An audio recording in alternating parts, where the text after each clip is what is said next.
Hello and welcome back to the Authentic Creative, expanding our capacity to feel good. I am so excited because I've got the incredible Zoe Kelsey here coming on today. I'm joined by her, the founder of We Shine Well, and a community marketing strategist who helps female entrepreneurs, thought leaders, and wellness brands grow through connection, collaboration, and authentic community. After a 10-year corporate career, Zoe made the brave choice to leave what was familiar and bet on what felt true. Now she builds spaces where women feel supported, seen, and genuinely expanded. And she is known for being a natural dot connector, someone who can sense the right people and the right collaborations before they are even obvious. So I'm really glad that she's coming on today, and I've got some questions for her, so we'll get started in a second. So here she is. Zoe is here. Her effervescence is already coming through to me, and I can see why your company is called We Shine Wellness because, right? Is it we We shine shine well. well, not wellness. Yes. We shine well. I added hmm the ness. We shine well. I can see why your company is called We Shine Well because you do shine well and you're effervescent. You have a glow, you have an energy. So I can see why people feel comfortable around you and why you're this dot connector. You're already asking me about myself and what I do and who I am. And I can see the brain is already working and the mysticism is already happening with the cosmos of like how you're going to be connecting me to someone who I'm mystically meant to be connected to. So was this something, Zoe, that you've always had the ability to do? Have you always kind of connected people naturally, or is that something that came later on?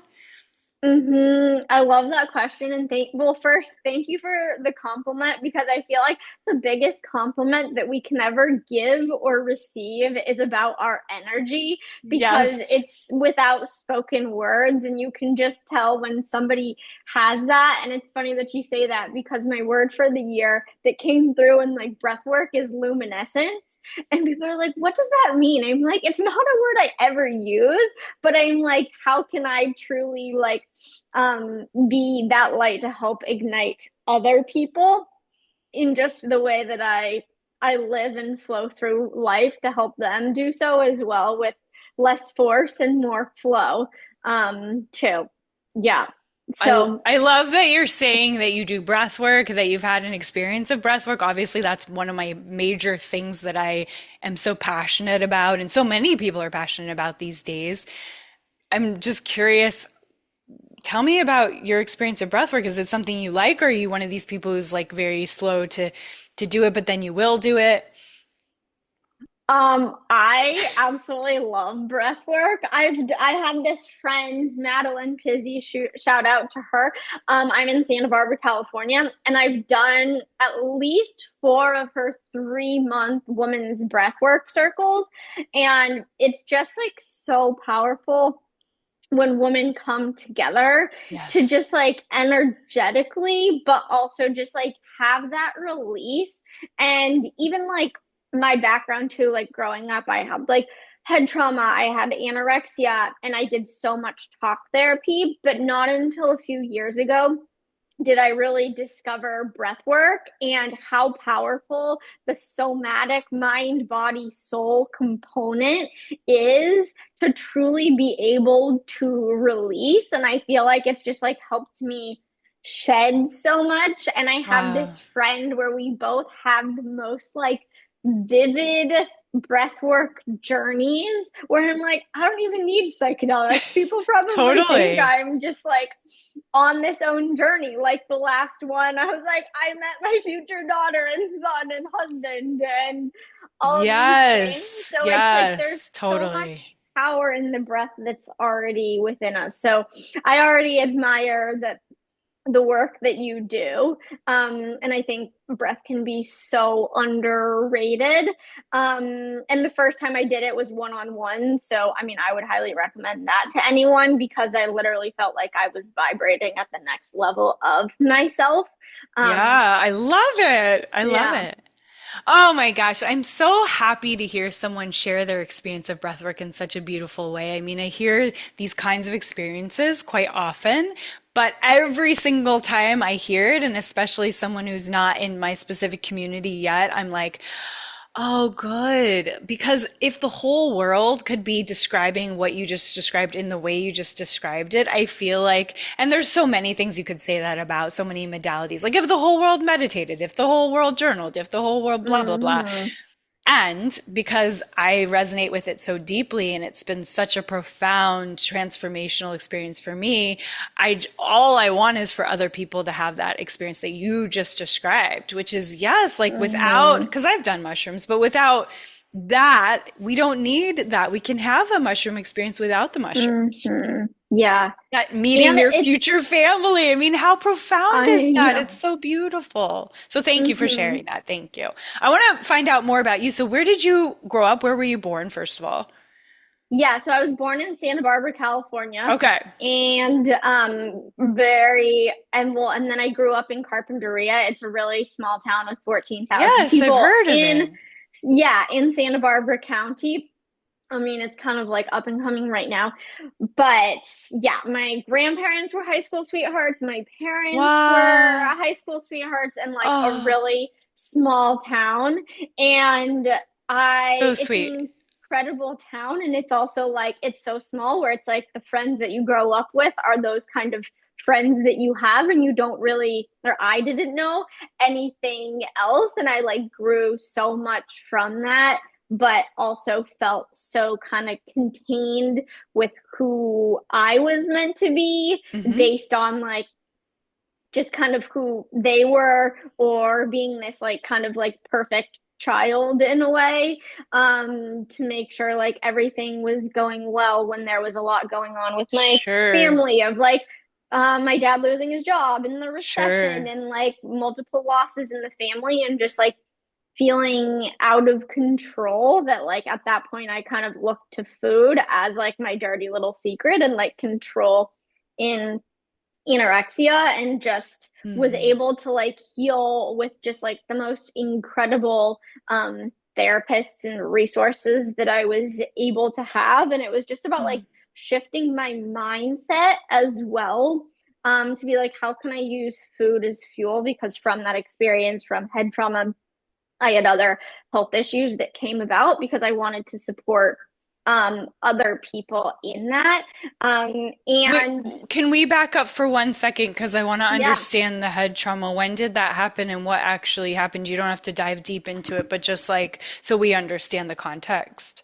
yeah, I was 12 and I was in I it was like a boating accident. So Okay. I was on an inner tube behind a boat that was just like whipping around with like two other girls, Oh, hit my temple on my head against another oh, girl.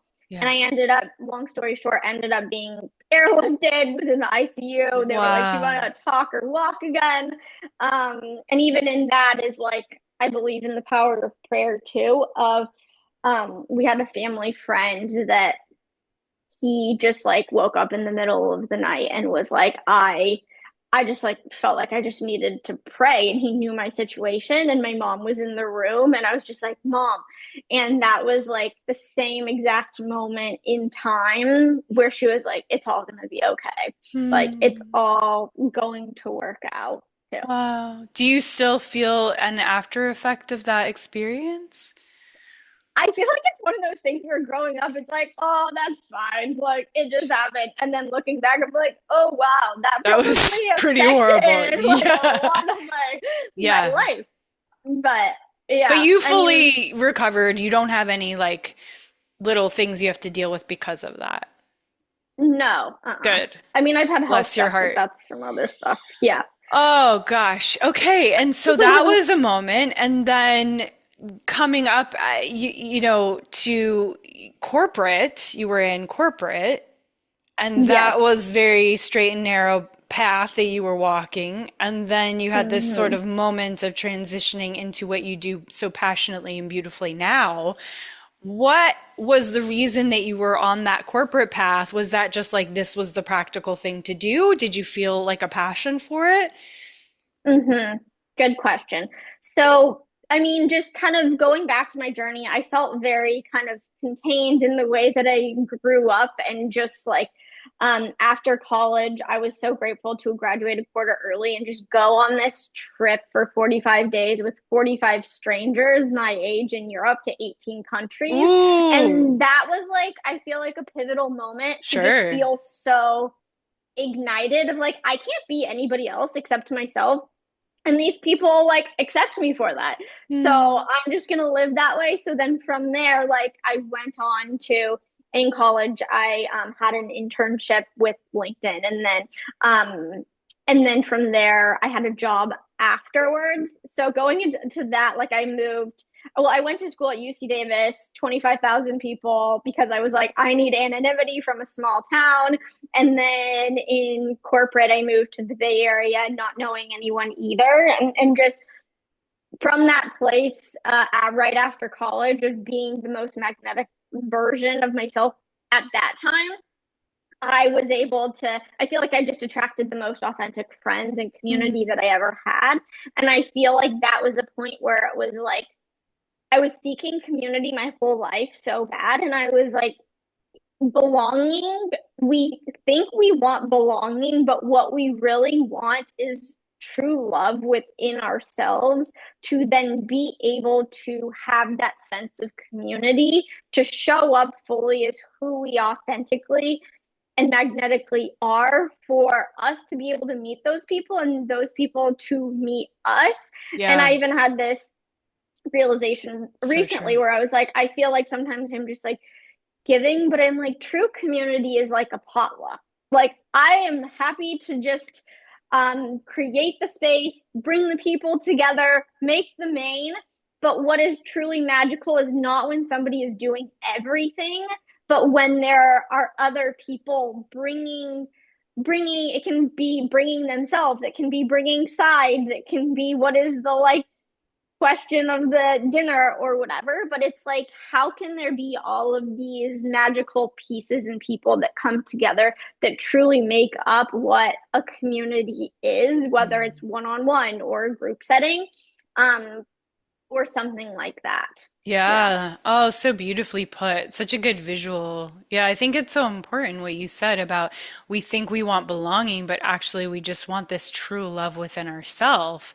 And then as that grows within ourselves, that true love, then we're able to actually be seen for who we are. And you describe so much of that, being seen for who you are and being able to shine exactly as you are. And when you have that experience of being your authentic self and then being accepted because you're being your authentic self, all you want to do is give that away. It's Mm-hmm. interesting that you worked for LinkedIn because that's obviously a connector, and then here you are connecting people again. So clearly that was something Mm-hmm. that was always in your path. And how long have you been doing this new venture of connecting the dots for people and with We Shine? How long has that been happening? Yeah. So for people that aren't aware, We Shine Well is a community membership, and I call it Dot Connecting Concierge for established female entrepreneurs, thought leaders, and practitioners in the wellness space, as more of like our central collective. But right now it's expanding of like, I just launched a podcast, Yes, I and saw that. consulting and stuff. Congratulations. Thank you. Thank you. So I, like you mentioned, I was at LinkedIn for 10 years, and I was, We Shine Well. I always had a side gig in wellness, Okay. while I was in corporate. So Okay. right after college, 6 months after I started my job, I was like, I want to become a certified health coach. So I became one, and then I was like, I want to make a bigger impact. So I worked with Kelly Levesque for 3.5 years, writing and launching her courses and memberships in partnership with her. Became a business coach as she went more into product. Um, as a business coach for female entrepreneurs in wellness, just hearing so many shoulds and coulds and overwhelm. And in Mm, parallel, had multiple roles at LinkedIn, from being a chief of staff to leading a subset of influencer marketing to global community strategy. And amazing. just with my passion for wellness and community, that's kind of how We Shine Well was born. But I would say the point of where it was actually born was I moved back to Santa Barbara during the pandemic, and I connected with now a dear friend. Her name's Alexandra Cole, who's an incredible human design I've had coach. her on this podcast like three or four Oh, times. Yeah. I adore her. Yeah. Yes. Yes. That's so funny. Yes, because she lives where you are. Uh-huh. Yeah. Yes. So we got coffee, and it was the first time I had learned more about being a projector and how it made sense. Oh, So you're a I'm projector. I'm an emotional projector 5 2 in human design. And it was like, I feel like every time I see her, I'm like, you are just, I feel like I just hit the jackpot with permission slips every time I see you because it was a Oh. permission slip to not dive deeper in being the subject matter expert of everything, but being like, Mm. okay, I'm meant to be here to guide people and bring them together. And that's what We Shine Well does, and connecting people in that way. And funny enough, I just had her on my podcast, and I was like, We Shine Well wouldn't exist without you. And 6 months ago, we like Wow. went on a walk, and she calls them her joy walks. And she was like, you need to start a podcast because like you're meant to amplify your message just like based on your profile and like what you're energized by. And I'm like, oh, okay. So then like I launched it and it's in the world. So I have a walk with her And next you week. We'll see already what have happens. like so many incredible guests, and I can tell you're already naturally so curious about people, and I Mm-hmm. can tell that you see people. So I feel Mm-hmm. like the fact that you have this natural curiosity about people, you see people, and then you have this ability to have this foundation of the corporate world and the understanding of that. But then also as a projector, you have this efficiency where you can zoom out and see where the dots need to be connected. It's so beautiful that you're now in your full alignment, but you had to go through the thing with hitting your head, unfortunately, because Yeah. that feels like a catalyst of you caring about health and wellness and having empathy for others and their situation and their body and Mm-hmm. how their body works. And then you going through the thing with your food and the healing journey with food and your relationship with food, so much of that created this empathy and understanding of others and how to be well and healthy in our bodies. And so you've like merged all of these worlds. It's so beautiful. Mm-hmm. Yeah. I love it. I love it so Well, much. thank you. What is your human design? So my husband is a projector like you, so I understand the Mm-hmm. projector world and I tend to be attracted to projectors. I'm a manifesting generator. I should have Okay, Okay. wait a minute, hold on. Oh, This look, it's your this name tag. Oh my gosh. Man Jen, and then there's a thing on the back. I'm showing her my sweatshirt. So this is Okay. Heather Diminick. She Mm-hmm. I got this sweatshirt from her. That's so funny that we're talking about human design. I just happened to wear this today. This That's so manifesting funny. generator sweatshirt. I haven't even showed this to Alexandra. I have to show it to her. Yeah, you have. I'm pretty sure. I think her kids each have shirts for what their energy type is. Really? So Uh-huh. so when you're so you understand human design then. So when you're connecting people, does that come into play with how you connect people at all? Does that inform any of it sort of intuitively or on purpose or maybe in the background? Knowing their human design, does that help me connect them? Yeah. Are you It like, ooh, helps. you're a projector, you'd be good with this manifesting generator, or your manifesting generator would be good with this other manifesting generator because they both know how to do five different things at once?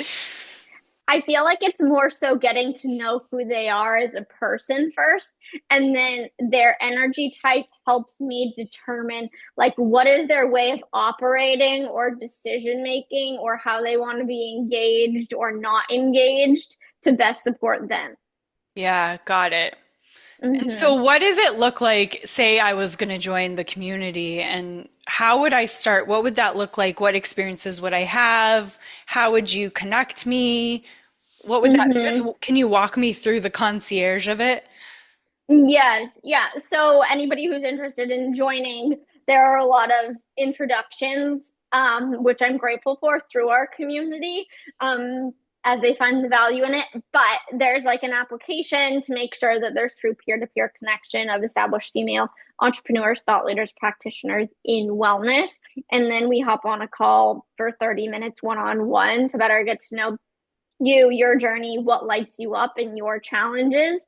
And from there, um, I identify like, are there people you're interested in connecting with? And then my mind is just a Rolodex. And then I'm just like, these are the people that I can connect you with based on like your focus. And then we have monthly calls that we're currently evolving now to be more peer led. So I think, Rachel Bloomberg and Kim Shapiro, they're both going to be like peer advisors. To like host these calls. So it's truly like peer to peer connection. How can we workshop together and have alignment on like what is that one next step you're taking outside of this call to be accountable to each other. We have quarterly in-person meetups. So our community is across the US. So we're doing one in New York for the first time, San Oh, Diego, wow. Santa Barbara, LA, of course. And then we have Hmm. our annual summit it is in LA in the Hollywood Hills. And it's like this year the theme is limitless. So how can we come together to identify like where are we dimming our own light? Where is that aliveness and how can we shine brighter together? I'm like allergic to the word networking. I don't know if it's because of my corporate days, but I'm like, how can we like truly connect and collaborate in authentic depth in community? Yeah, Um, without it so feeling put on, like having it feel more organic. Yeah. And mm-hmm. so Yeah. at those experiences, like the one in the Hollywood Hills, do you share about the limitless aspect? Do you bring in speakers as well? How does that all come together?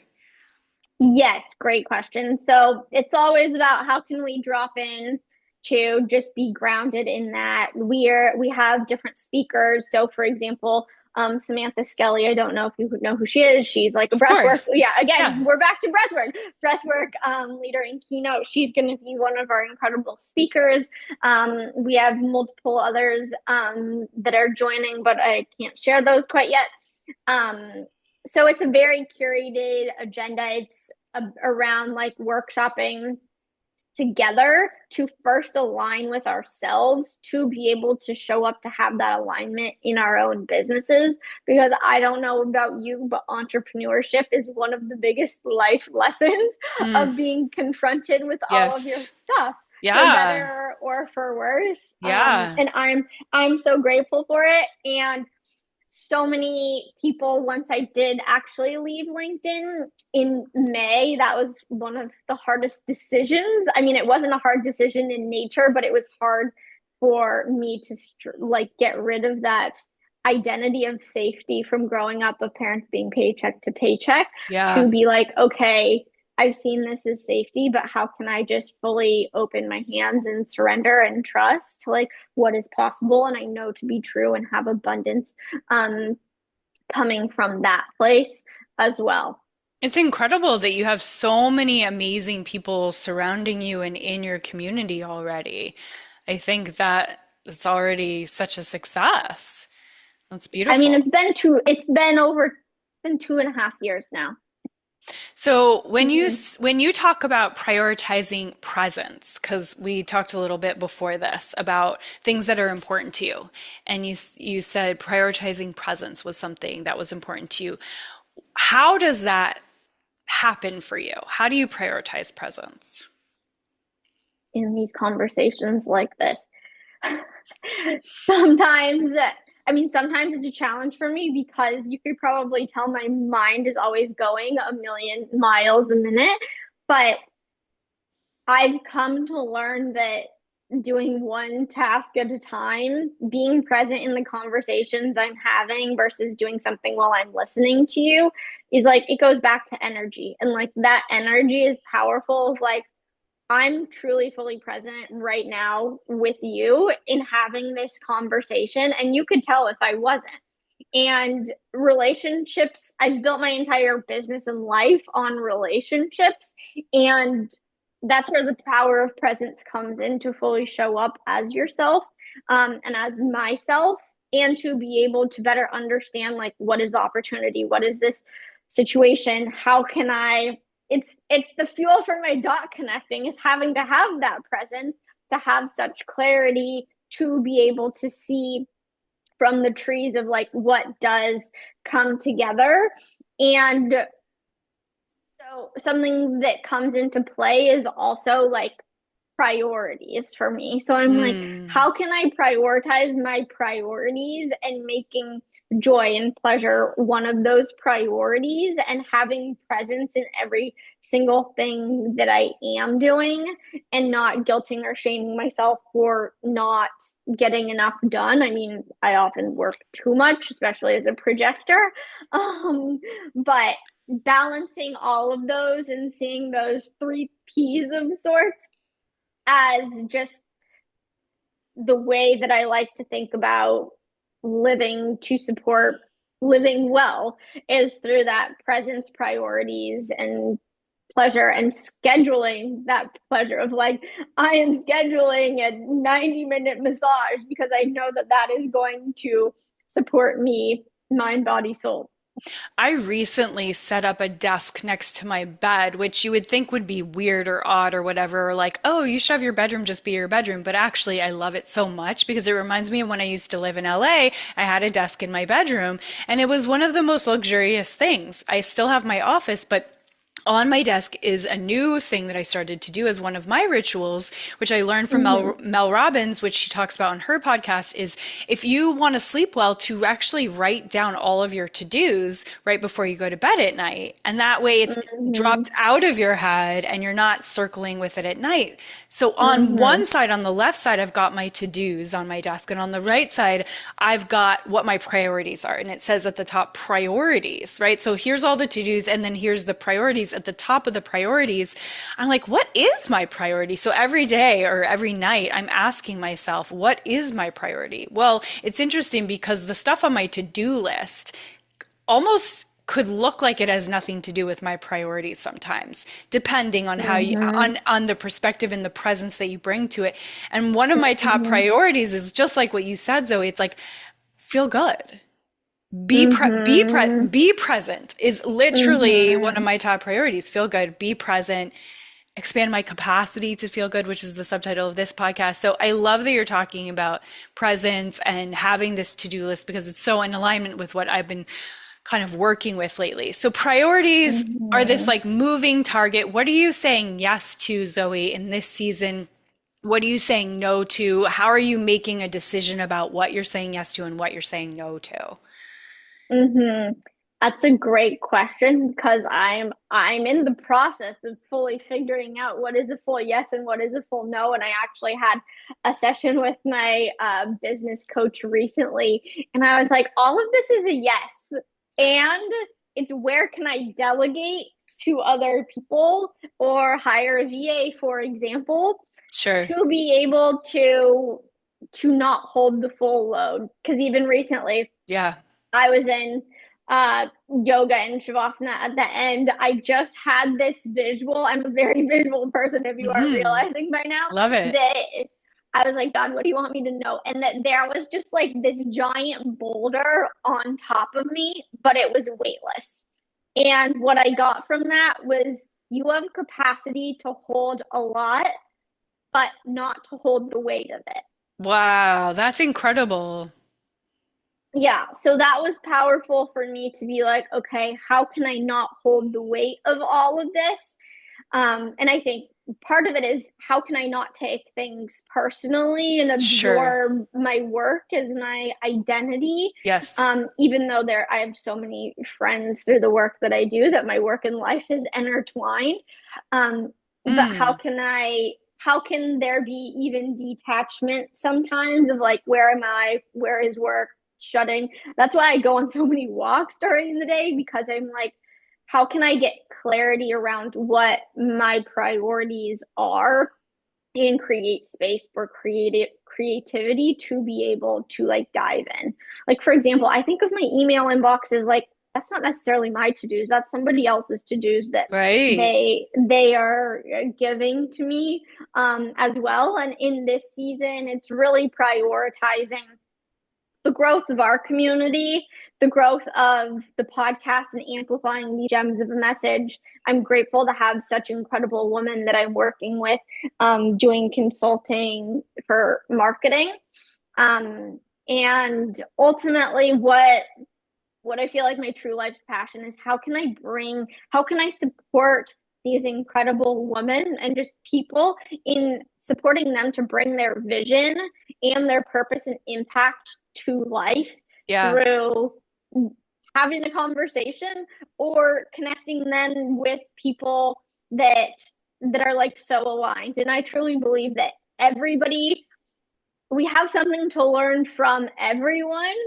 And sometimes I probably overcommit to calls, but I never, it's always about planting seeds of how can I get to know so many people to be able to then connect them or support them or have them support me. Because even through all of it, it's like my motto is the worst that I can hear is no.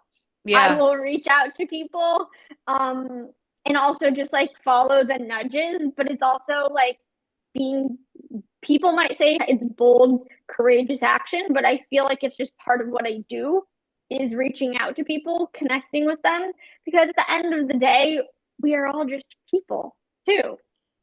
Yeah, it's a humanistic point of view that I feel like you have. And saying yes, it sounds like is part of what you love to do. And so Mm-hmm. it's interesting how you're describing that you're able to say yes and finding ways that you can make the yes work for you and work for other Mm-hmm. people, that it sounds like it's actually really a passion for you to be able to say yes. So, and then the other thing that you touched upon with the three P's is you talked about pleasure. And I think that's such a radical act, is to prioritize pleasure, because it's at the bottom of our to-do list, usually as entrepreneurs or as mothers or whatever our roles in life that we're playing. Pleasure tends to be the last thing that we're trying to prioritize.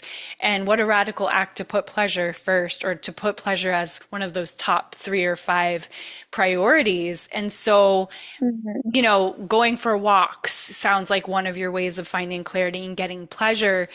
And are there other ways that you're finding inroads to have pleasure be a priority? I mean, obviously, you live on the ocean, so I feel like not everyone takes advantage of that, but you have the Mm-hmm. sunshine, you have the sea, you have the salt. That is just such a pleasure to be in the environment that you're in right now. Are there other ways? I mean, Mm-hmm. it sounds like you prioritize yoga and you prioritize things like breath work. Mm-hmm. What are like some of your favorite things that are bringing you pleasure? Mm-hmm. Great question. And to your last point as well, I will also say that there is the cost of yes.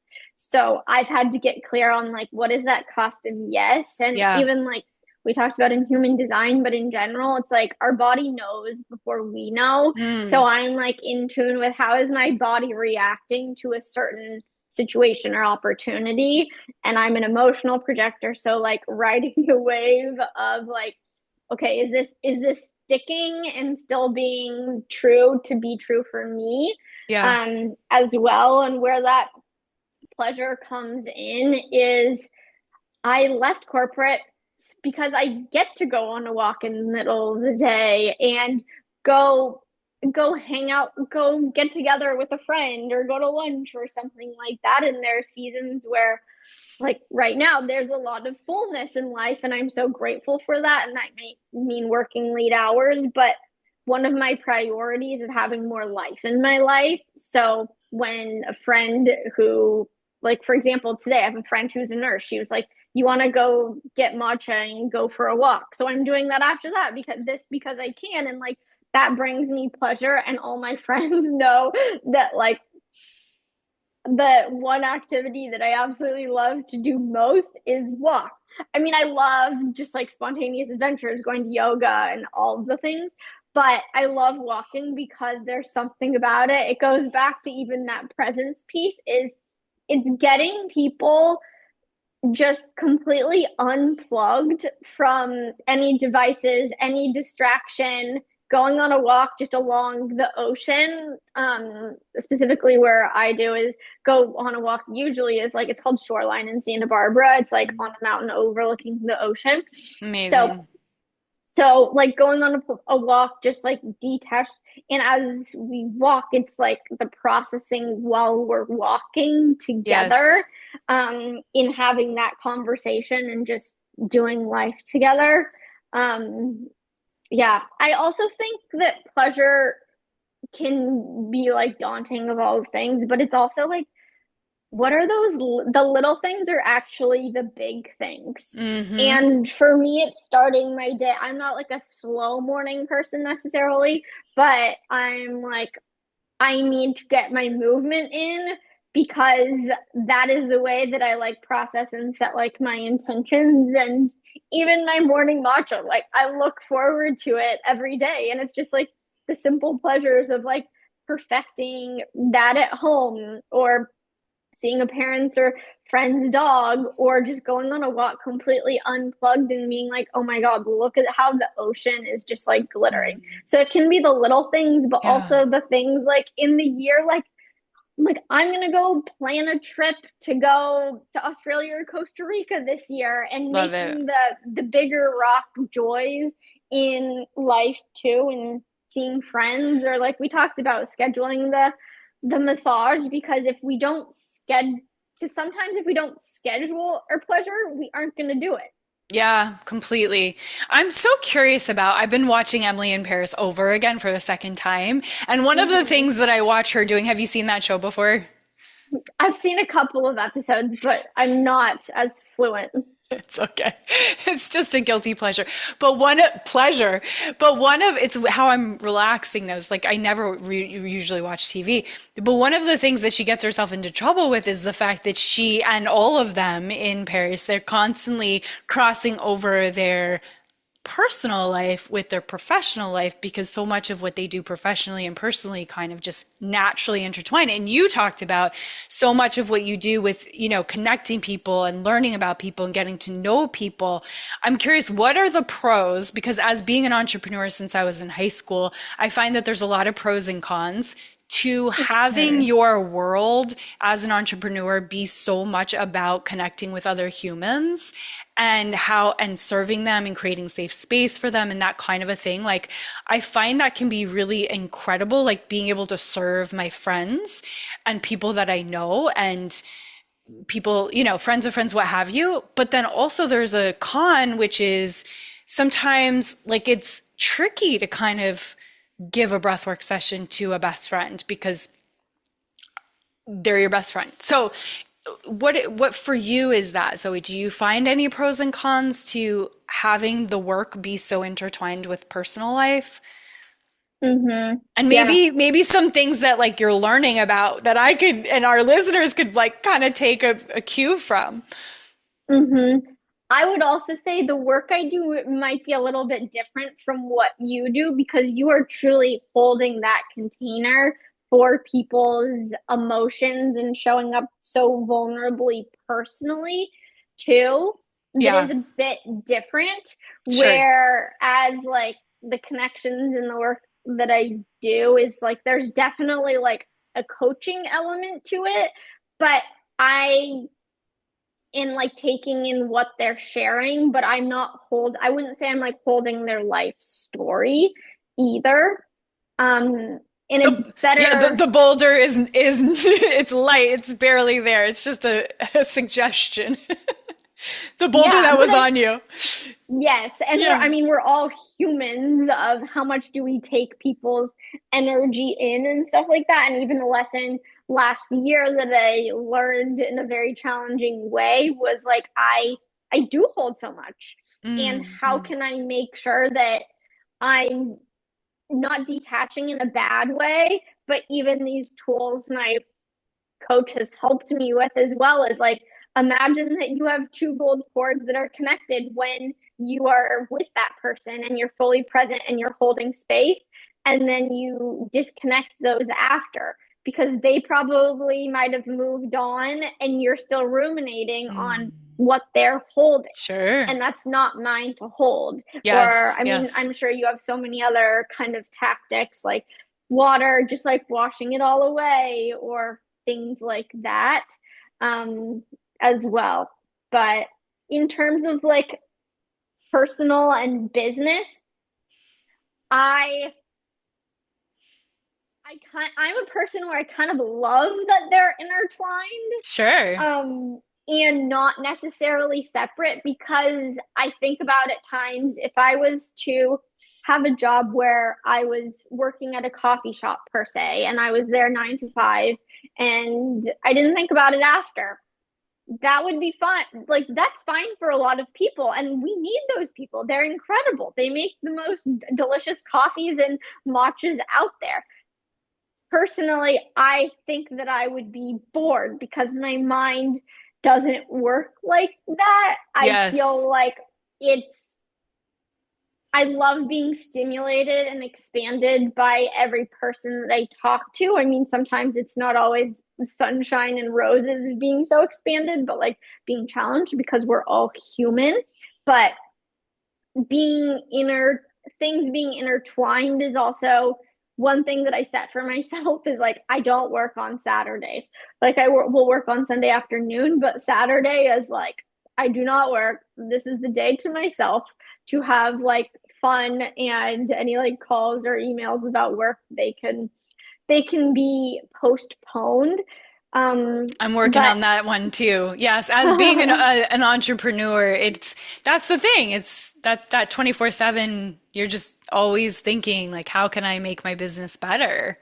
And that's where things like breath work come in, or the like, I don't have kids or a husband yet, but it's like in the morning, like I don't have other people that I need to tend to yet. So I'm like, how can I set the morning with intention and for the most part, like have a wind down? And one of the wind down things is like I take a shower every single night because I feel like it's just washing, no matter if I'm like clean or Yeah, not. I'm like, it just washes away what I might be carrying to just go to sleep and that's such a good chill practice. my brain out.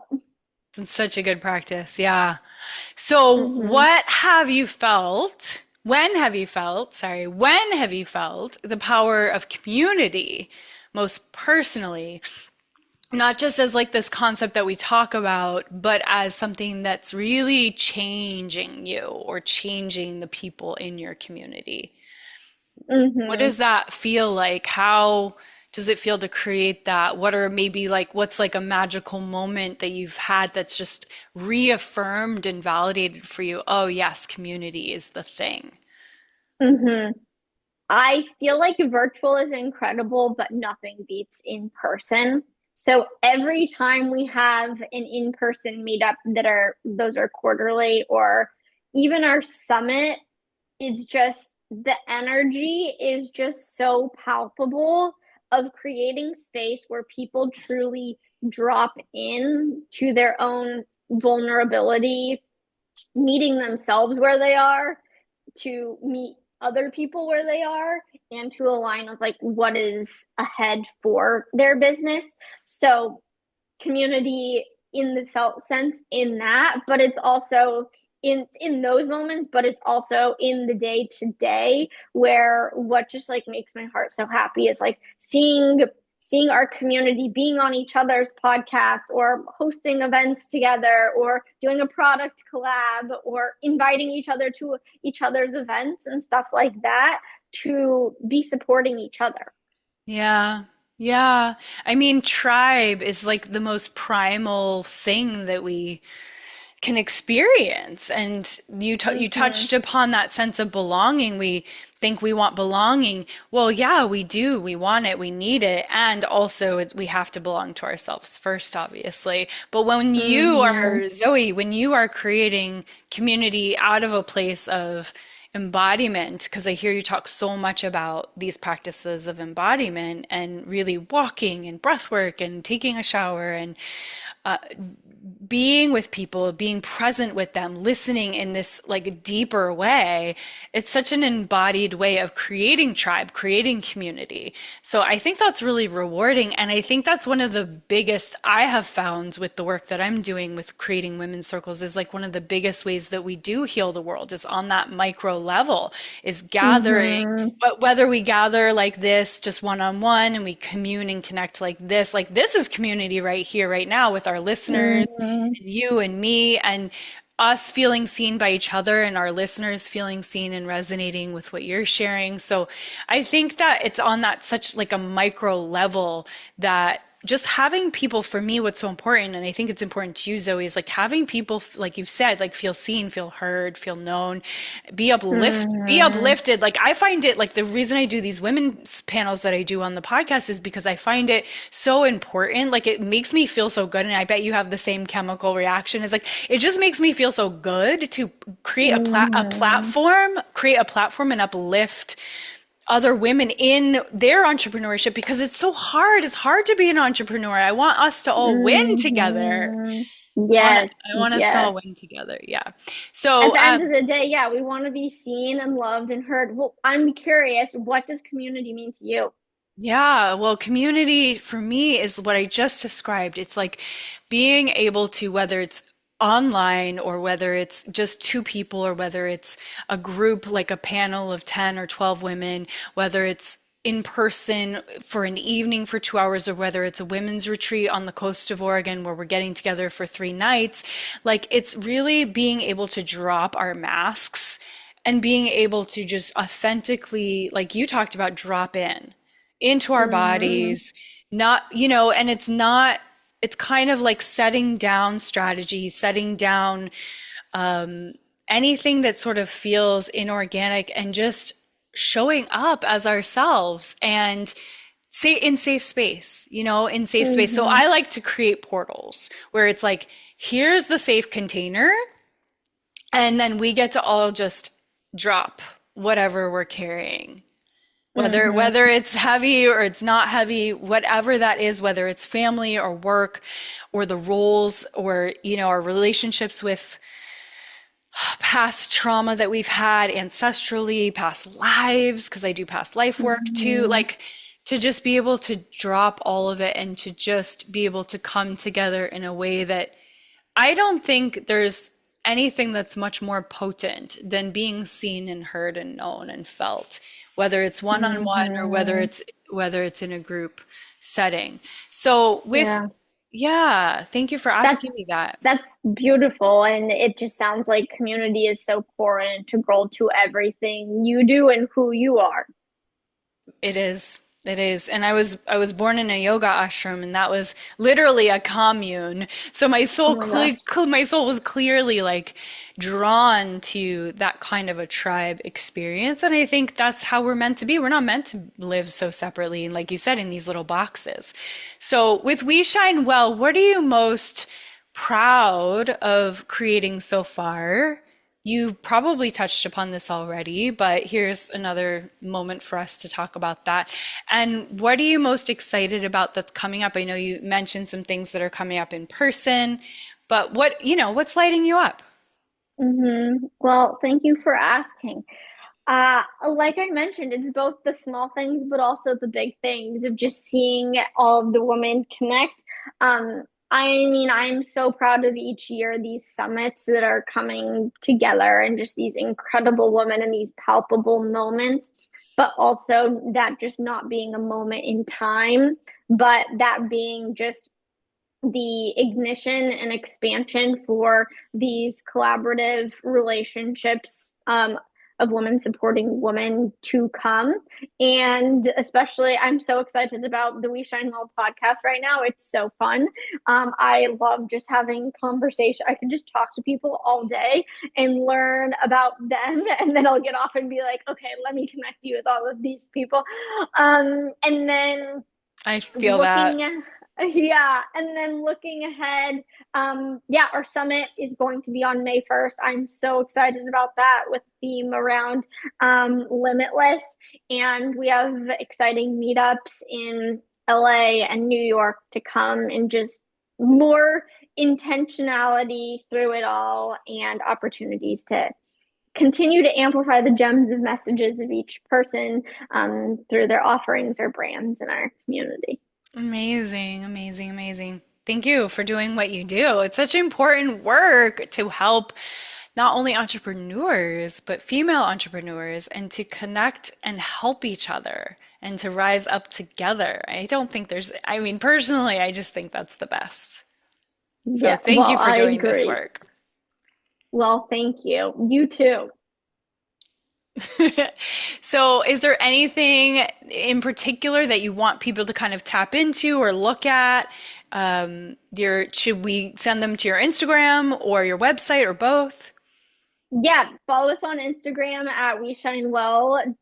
And then if you are a female entrepreneur, thought leader, practitioner, head to our website, WeShineWell.com, apply, would love to connect, or just shoot me a DM to better get to know you more. And we'll be invited to our summit to come, and a broader audience tune into the We Shine Well podcast.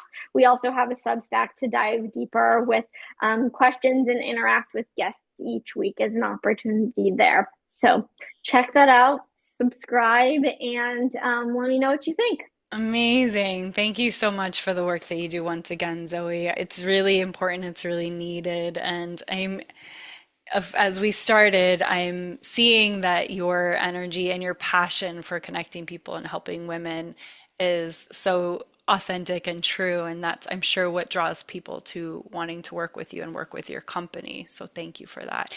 And guys, keep expanding your capacity to feel good, one breath at a time. Loving you, and we'll see you soon. Bye for now.